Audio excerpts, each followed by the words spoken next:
Yo, what's up? Na napuday tayo nadawat karon nga Realme 11 Pro 5G. Deadboot din ang unit. So upon checking atong gitry, gibaklas na to ni power IC. Power IC cover para ma-check nato tanan so far. Okay man tanan. Tapos gitry na to og reball iyang CPU. So mga 1 week po ni sa ko natambay no kay nag-order pa ko og reballing plate ug karon pa pud naabot. So mo ni akong gitry og reball, wala ko ka video sa reballing procedure, pero good thing nag-success ang atong unit. So deadboot din ang unit no, dili gid siya mo power. Ayang charging is wala po charging. So try na to sa power supply, zero pod mao tong giablihan nako ang iyahang power IC. Check na ko so far sa tanan, okay man pod tanan ang reading. So mo to ni proceed na ko sa reball CPU. So wala po ta nag ano, wala po ta na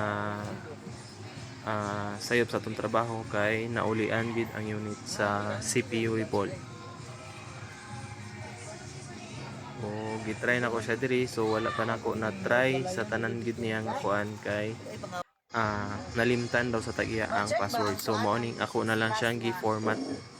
Format na lang nato ang unit no. Kay ingon pud sa tag-iya is last December pa daw ni na deadboot ang unit. So nalimtan na nila ang password. O mo ni ako na lang gi-format siya tanan. So human na to og format. Muna na siya. Offline patay. Okay na gid ang unit. Format na nato siya tanan. Skip para to nag-i-activate ang unit. Para matry nato tanan iyahang parts like signal, audio, camera, charging. Activate sa nato. So mayo kay gibilin po ni siya sa tag-iya no. Di man po nila magamit. So 1 week na napundo diri sa kuha kay nag-order pa ko og reballing plate. Kaya wala pa tayo available reballing plate ani nga unit. Realme 10 Pro din siya no. Realme 11 Pro. Curve ang kuan LCD. So mo na ni na-activate na nato. Check nato tanan. Camera, try nato. Front and back.